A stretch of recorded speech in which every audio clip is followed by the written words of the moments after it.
Ever had to confront someone older than you and stand your ground? They told me not to make it about me, as if I had walked into that vineyard rehearsal with a spotlight tucked under my arm, ready to shine it on myself the moment someone said I do. My mother said it in the same voice she used when I was a kid and tracked mud through the living room, sharp, low, too calm to be genuine, too well-rehearsed to be honest. "Olivia," she whispered, just inches from my cheek as we stood at the back of the ceremony space, the air thick with perfume and pretense. "Don't make this about you. No drama tonight." She didn't even look at me when she said it, just kept her gaze trained on the couple at the front, my baby brother and his bride-to-be, standing like porcelain dolls in a vineyard made for Instagram fantasies. I bit the inside of my cheek so hard I tasted blood, nodded like I was agreeing, and said nothing, because the older I get, the more I understand that people like her, people like my mother, never actually want peace. They just want quiet. The whole setup looked like a scene from one of those lifestyle blogs that make you feel like a failure for having regular furniture. Rows of oak chairs lined a gravel aisle, string lights twisted around trees, and hand-painted signs pointed toward the wine cellar where the rehearsal dinner would take place. It was all so carefully designed to look effortless that I wanted to scream. My brother Andrew stood at the front like a catalog groom, every hair in place, his tie perfectly crooked in that charming and casual way. Madison, his fiancée, wore a white silk dress that hugged her body like it had secrets to keep. She didn't smile much, which I chalked up to nerves until later. I tried to blend in. Really, I did. I wore the dress my mom had gently recommended, smiled when I was introduced to people I'd never see again, and laughed at all the appropriate places in the pastor's speech. But under the surface, there was this buzz, a kind of invisible static, like I was a radio tuned just slightly off station. And then, just as the pastor wrapped up the final lines of his prayer and people began to stand and stretch and compliment the weather, she appeared. The wedding planner. Elise.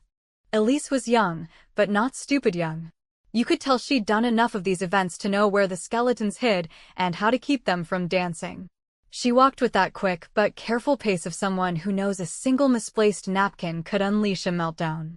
She approached Madison quietly, bent down to say something in her ear, and Madison handed her a folded slip of paper so small and white it looked like a breath.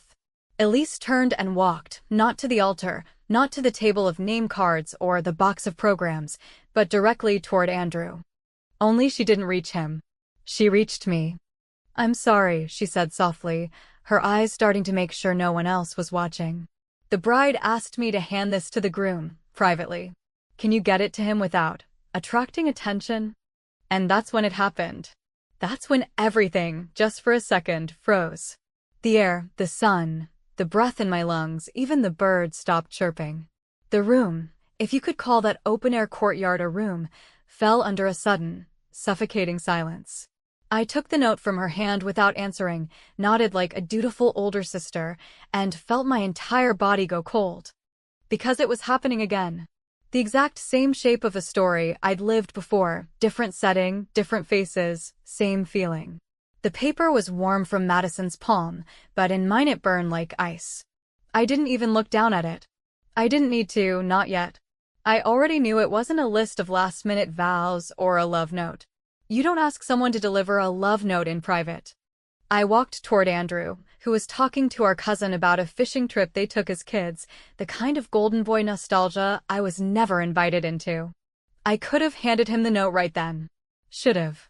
But Diane, our mother, stepped between us, all polished pearls and passive aggression, and said, "Honey, could you go check on the seating chart for me? Someone said their name was missing and I can't deal with it right now." I blinked at her, literally speechless for a moment, then nodded and turned on autopilot, stepping away with the note still tucked in my hand. It was at that exact moment, stepping through a row of chairs toward the direction of absolutely nowhere, that I thought of my wedding, the one 20 years ago, when someone tried to hand me a note. Only I never got it. My cousin had intercepted it, panicked about ruining the day. I found it a week later in the pocket of my bouquet box, folded in half and crushed with the words, "You deserve to know the truth." No signature. No explanation. But I figured it out 2 months after the honeymoon, when David came home smelling like vanilla lotion and told me he'd met someone who made him feel heard. The irony was that I hadn't spoken in days by then. I stepped behind a tree, alone for the first time since I arrived, and stared down at the folded square in my hand. And then, with a sigh so heavy it nearly cracked my ribs, I slipped it into my purse. Not because I wanted to cause drama, but because I knew damn well that if I handed it over, I'd be part of the cover-up, and not this time. Not again. So I stood there for a minute, letting the smell of vineyard soil and wedding roses and rich people wine wash over me, and I made a quiet promise. If this note held a bomb, I wasn't going to be the one who swallowed it to keep the peace. I was going to be the one who lit the fuse. And the scariest part? I kind of hoped it was a bomb. There is something inherently deceptive about silence when it stretches too long in a place that should be filled with light laughter and casual conversation, especially when that silence is your own and not by choice, but by sheer necessity. The kind where you know speaking even a single word will unravel something so tightly coiled inside you that there's no telling what might spill out. I walked back toward the cellar entrance with the note still tucked in my purse, but my fingers were twitching against the leather strap as if the words inside were radiating heat, like it was alive, like it wanted to be read, or wanted to be destroyed before anyone else could. I didn't go check the seating chart, and, honestly, I doubt my mother ever expected me to. It was just a tactic, of a reflex for her at this point, to redirect, to deflect, to move people around like inconvenient chess pieces whenever they were getting too close to the part of the board she didn't want them to see. Instead, I wandered to the edge of the property where the vineyard gave way to open hills, where the trees thinned and the wedding sounds faded into nothing more than a whisper. I sat down on a flat stone wall, the kind people pay contractors to make look rustic, and stared at the golden hills while I slowly, deliberately unfolded the paper. It was shorter than I expected, just 3 lines, written in hurried penmanship that didn't match Madison's usual perfect calligraphy, but the message hit me like it had weight, like the ink was made of stone. Andrew, I need you to read this before the ceremony. We need to talk. Alone. No explanation. No apology. No signature. But it was in her handwriting, and that much was clear. My brain, which had spent decades collecting the subtle signs of disaster before they fully bloomed, kicked into a gear I hadn't used in years, and everything around me slowed down in that way it does when you're standing at the edge of something irreversible. There's always a note. That was the thought that kept ringing in my head, like some kind of cruel mantra. There's always a note, or a look, or a missed call, or a message that comes too late. When my own marriage began to fracture, it didn't do so with screaming or betrayal all at once, but with quiet things, small omissions, things that were said too softly or not at all. And that day, my wedding day, someone had tried to warn me. Someone had tried to hand me a truth I wasn't supposed to know yet. But the world had rallied to protect the illusion, because that's what families do when they've invested more in how things look than how things actually are. I folded the paper again, smaller this time, and pressed it between the pages of the thin rehearsal program I'd been handed earlier, disguising it in plain sight. I needed time. I needed to understand what Madison was doing, what she was risking, what she was trying to stop or start or confess. And more than anything, I needed to see her face, not the one she wore in front of my mother, or the guests, or the photographer, but the one she had when she didn't know anyone was watching. I found her outside the tasting room, leaning against a barrel and staring into the distance like she was calculating something or unraveling. Her hands were perfectly still, too still, and her posture too stiff for someone about to marry the so-called love of her life. She looked like someone preparing for war in a dress made of lace. I didn't approach. Not right away. I just stood near the edge of the patio, pretending to check my phone, pretending to sip from a glass of wine I hadn't touched, watching her out of the corner of my eye. And then she turned, saw me, and froze for just a second too long before forcing a smile that didn't reach her eyes. That smile told me everything I needed to know. She hadn't expected me to be here. Not really. Not like this, alert, tuned in, and unafraid to ask questions. Later, after dinner was served and toasts were made, and everyone had moved into that comfortable lull where small talk gets looser and wine does what wine does, I watched Madison sit beside Andrew, her hand resting lightly on his thigh, her laugh timed just right. Her expressions so careful they could have been rehearsed. And it hit me, not like a theory, but like a memory suddenly recovered. I had seen that same expression before, on my own face in a mirror, just days before my marriage fell apart. That strained, shiny smile you wear when you're about to detonate your life and praying no one notices until it's too late to stop you. I excused myself quietly and slipped out toward the garden, away from the buzz of people and expectations, and let the cool night air clear my head. And I asked myself a question I hadn't dared to voice in years, one that was equal parts suspicion and instinct. Who is the note really about? Because she didn't write, I need to talk to you because she didn't say what it was about. That vagueness wasn't accidental. It was fear. It was desperation. And maybe, just maybe, it was guilt. And in that quiet space, lit by the glow of string lights and distant laughter, another memory surfaced, not one I'd buried, but one I hadn't examined closely in years. It was a party. One of those fundraisers Madison's family threw every year. David, my ex-husband, had been there. And so had she. They had laughed together a little too loudly at a private joke, brushed past each other in the hallway with the kind of familiarity that doesn't come from family ties or casual acquaintance. I'd written it off back then, chalked it up to paranoia and the creeping insecurities of a crumbling relationship. But now, with the note in my possession and the timing of everything pressing like a weight on my chest, it no longer felt like paranoia. It felt like evidence. I looked up and saw Elise, the planner, walking toward me again, clipboard in hand, but her expression unreadable. "There's a minor schedule change," she said gently. "The bride would like to speak with you privately tomorrow morning. She asked if you'd come by the bridal suite before the rest of the family gets there." I didn't answer right away. I just stared at her, and maybe she felt something shift in my silence because she added, a little softer, she said it was important. I nodded, not because I agreed, but because I had already made my decision. Whatever Madison thought she was controlling, she wasn't. Not anymore. By the time I knocked gently on the door of the bridal suite the next morning, the sky was still a soft shade of blue-gray, the sun barely warming the tops of the vineyard hills, and the gravel beneath my heels crunching louder than I wanted it to, a sound that felt too sharp, too real, in contrast to the dreamlike calm the venue tried so hard to manufacture with its handcrafted details, pastel flowers, and perfectly arranged brunch trays laid out for guests who wouldn't arrive for another hour. I didn't expect her to answer right away, and for a moment, standing there outside that door with the weight of the previous night clinging to my shoulders like a second skin, I considered turning around and leaving. Just disappearing back into the landscape like a rogue relative who had shown up, smiled at the right moments, and vanished quietly to spare the family embarrassment, something I'd been conditioned for, expected to do, my whole life.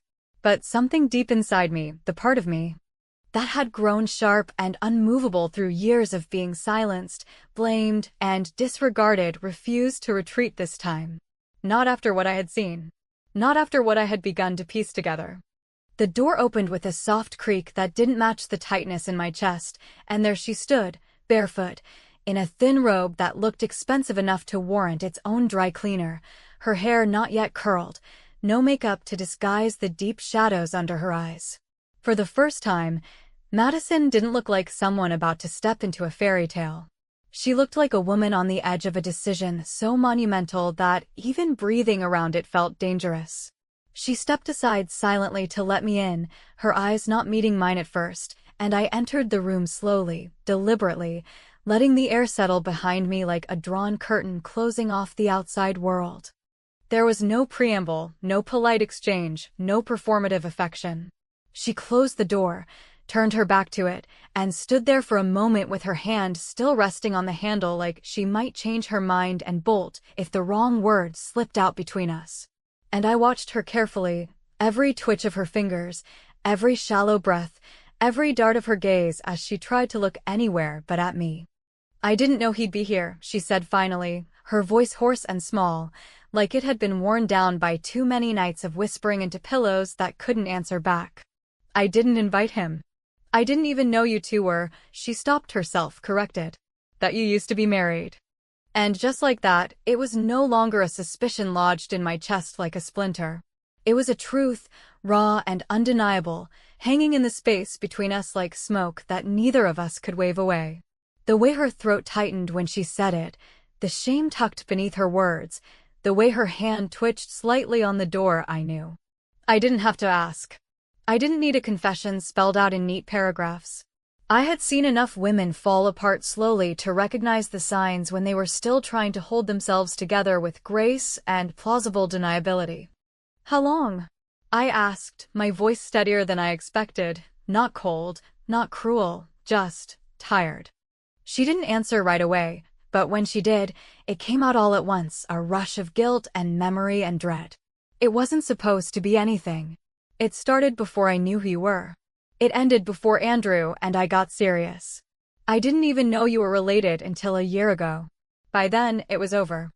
I laughed, not because it was funny, but because that kind of convenient amnesia, that kind of retroactive innocence, was almost impressive in its precision.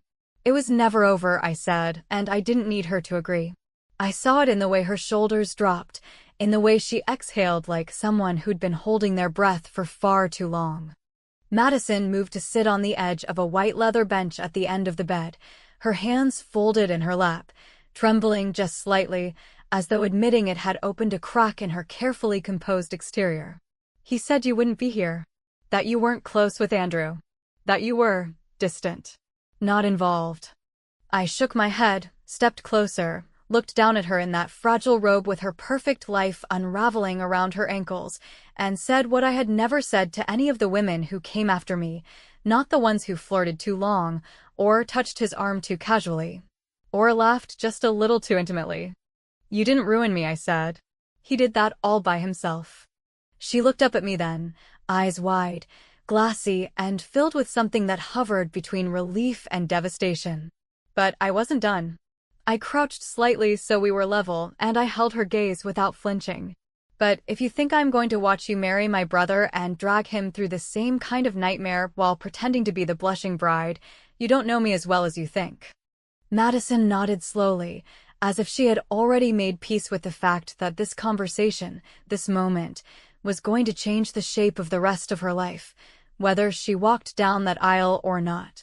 But instead of begging or denying or unraveling, she simply asked a question that struck a nerve so deep it made my skin go cold. Do you still love him?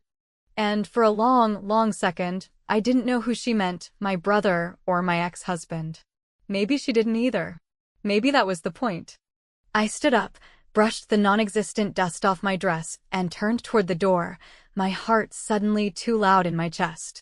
I don't even think I ever really knew him, I said finally, and walked out before she could say anything else, because I wasn't ready to admit how much truth was buried in that sentence. As I stepped out into the sunlight, the warmth hit me like a dare, like a warning. Something was coming. Something bigger than just a broken engagement or a family argument. I could feel it building behind my ribs like thunder rolling in across the hills. And I knew deep down, where truth and instinct live, that this wasn't over. Not by a long shot.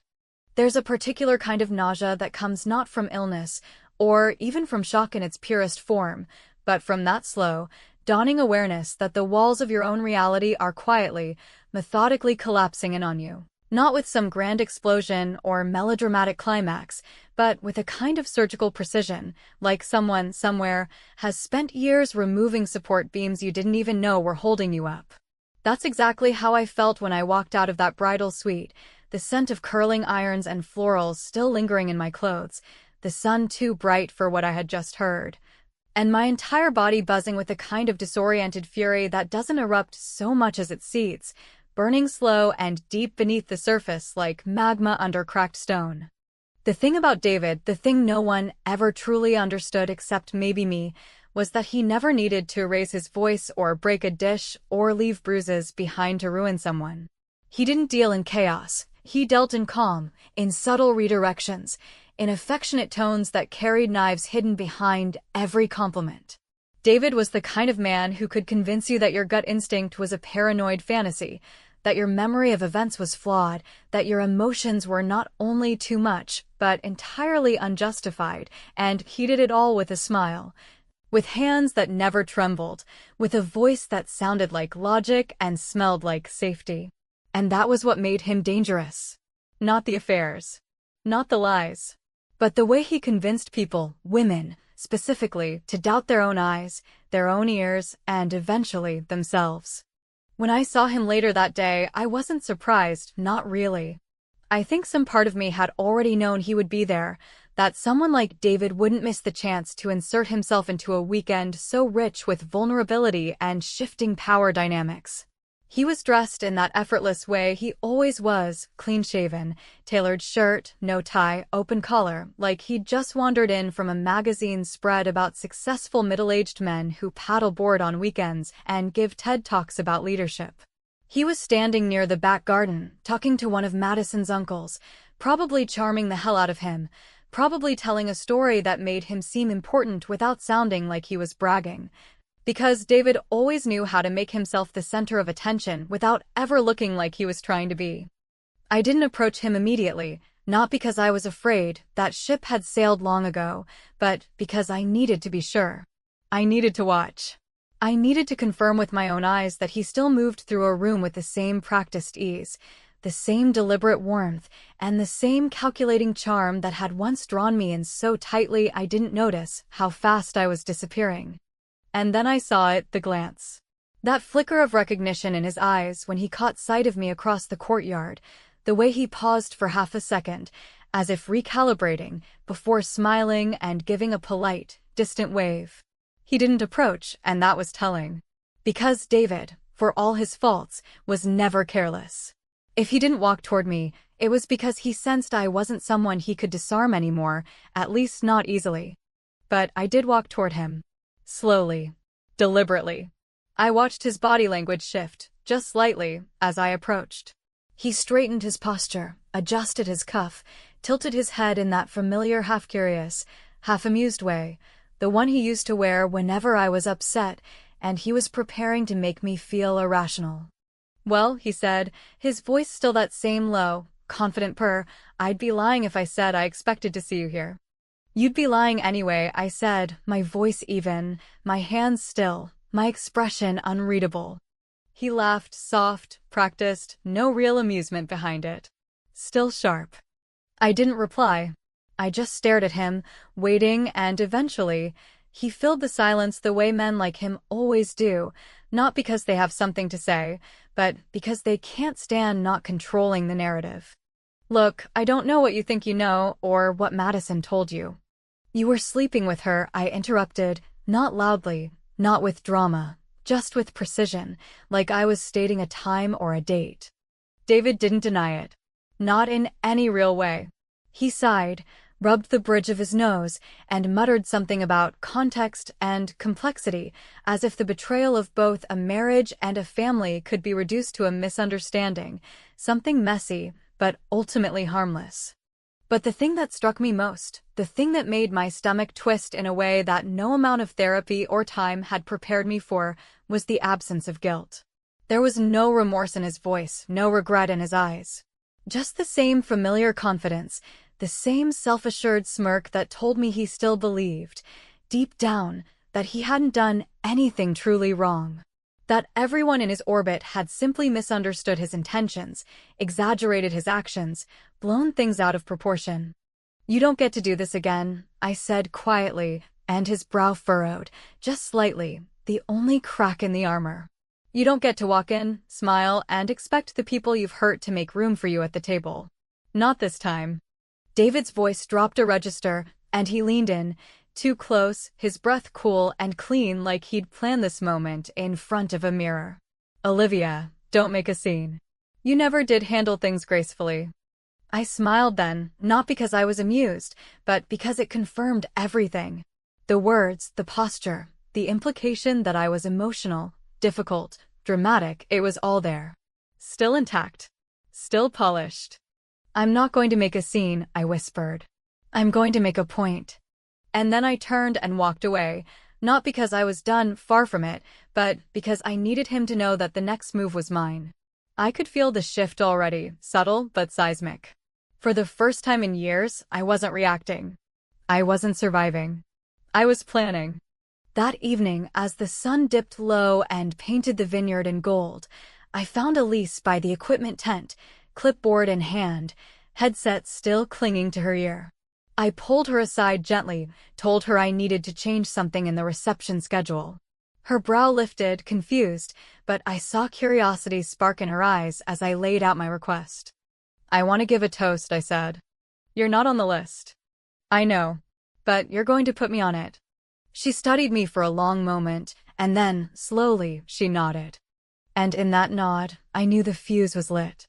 Tomorrow, I would speak. And when I did, no one, not David, not Madison, not even my mother, would be able to silence me. The morning of the wedding broke with that deceptive kind of calm that always seems to settle over days destined to end in chaos, as if the universe, in its twisted sense of humor, deliberately paints the sky with perfect blues and filters the sunlight just so through the vineyard leaves, casting long, picturesque shadows across gravel paths that will soon be the stage for something irreversibly human, something broken and beautiful and, above all, true. From the moment I opened my eyes, I felt it humming under my skin, a low, persistent current of inevitability, and no matter how many times I told myself I could still walk away, still choose the quiet route, still let the truth rot politely in private, the decision had already rooted itself too deeply, like a weed that had found its way into the foundation and refused to be ignored any longer. Every moment of the day passed in exaggerated clarity, every sound amplified, every glance carrying weight, every fake smile a little too tight at the corners. I watched Madison glide through the hours like someone suspended in a dream that was growing increasingly difficult to sustain, her every move carefully choreographed, her words chosen like puzzle pieces meant to fit into the image of a woman who had everything under control, when in fact, the look in her eyes told a different story, one of unraveling, of calculation, of a growing awareness that her secrets were no longer buried, but sitting quietly on the edge of a table, waiting to be revealed. And then there was my brother, poor, naive, good-hearted Andrew, looking every bit the golden groom in his tailored suit and family pride, smiling so widely you'd almost believe the happiness was real, if you hadn't grown up watching him pretend to be fine for the sake of peace. I didn't see David that morning, not until the ceremony had already begun, and he slipped into the second-to-last row with the ease of someone who'd been sliding in and out of consequences his entire life. He looked polished, unbothered, and perfectly comfortable, like a man who still believed no one had the nerve to force him into the light. And, to a certain extent, I knew he was right. No one had. Not yet. The ceremony itself went off without incident. Vows were exchanged, rings slipped onto fingers, photos snapped under the golden arch, while guests wiped their eyes with monogrammed handkerchiefs and whispered about how beautiful everything was. Madison played her part flawlessly, her voice steady, her expression soft, and if you didn't know better, you'd think you were watching the beginning of a love story instead of the last page of a carefully edited script. I stood quietly near the back, detached but observant, memorizing every detail because I knew that before the night ended, those details would become context, the calm before the storm people would dissect for years, asking each other, "Did you see it coming? Did you feel it in the air?" By the time dinner was served, the reception tent buzzed with laughter and music and the clinking of champagne glasses, the kind of manufactured joy that makes it easy to forget that every wedding is, underneath the layers of tulle and speeches and photo booths, just a high-stakes performance with a painfully fragile curtain. I waited. I watched. I counted the minutes until the microphone would be passed around, and I could finally, mercifully, say the one thing no one in that room wanted to hear. When the moment arrived, it was almost anticlimactic in its presentation. Elise, calm and composed as ever, tapped the mic and announced that Olivia, the groom's sister, had asked to say a few words. The name rolled off her tongue with no hint of the storm that followed it. The crowd clapped politely, the music faded, and I walked to the center of the tent with a smile that meant nothing and everything at once. At first, I did what they expected. I told a story. A sweet one. A safe one. I spoke about childhood memories, about growing up with Andrew, about scraped knees and backyard baseball, and the way he used to beg me to sneak him extra cookies when Mom wasn't looking. People laughed, nodded, leaned in. I talked about how proud I was, how happy I was to see him find someone who made him smile in that way he always did when he thought no one was watching. I talked about love and choices and the strange, beautiful unpredictability of life. And then I paused. The silence stretched just long enough to make people shift in their seats. And yet, I said, my tone still warm, still conversational, sometimes love isn't what we think it is. Sometimes we mistake proximity for connection and history for honesty. Sometimes the people we trust the most turn out to be the ones who knew exactly how to hide things from us. The room stiffened. The laughter died in people's throats. Even the clinking of forks stopped. I didn't need to raise my voice. I didn't need to name names. All I needed was to let the truth sit there, naked and undeniable. I glanced toward David, who now sat motionless, his expression unreadable but his jaw tight, and then toward Madison, whose wine glass trembled just slightly in her hand. And then I returned my gaze to my brother, whose smile had faded into something far more dangerous, confusion laced with fear. I'm not here to ruin anything, I said slowly. I'm here because I spent too many years being told to stay quiet, to keep the peace, to protect people who never once protected me. And I realized, finally, that silence is not the same thing as grace. It's just complicity. I smiled, not with malice, not with triumph, but with something far more powerful, relief. To my brother, I said, lifting my glass, may you always know the truth, even when it's uncomfortable, even when it hurts. Because you deserve a love that doesn't hide. I stepped away from the microphone, set my glass down untouched, and walked out of the tent, not looking back, not waiting for the whispers or the stares or the fallout that would surely come. I didn't need to see it. I had already lived it once. Outside, the air was cooler, the sky just starting to darken at the edges, and I made my way to the far end of the property, where the vineyard sloped down into a quiet clearing. I sat on the hood of my rental car, kicked off my heels, and let the tension leave my body in slow, measured exhales. I wasn't shaking. I wasn't crying. I wasn't triumphant. I was simply done. A few minutes passed before I heard footsteps approach. Elise appeared beside me, silent at first, her clipboard gone, her expression unreadable. That was a hell of a toast, she said finally. I didn't smile. Just stared ahead at the trees. Do you think I was cruel? I asked. She took a long breath, crossed her arms, and answered without hesitation. No, she said. I think you were finally honest. And in that moment, with nothing but the sound of distant music and the scent of grapes on the wind, I realized something that sat heavy in my chest, but also, strangely, set me free. Truth is rarely the villain. But it's almost always the one they blame.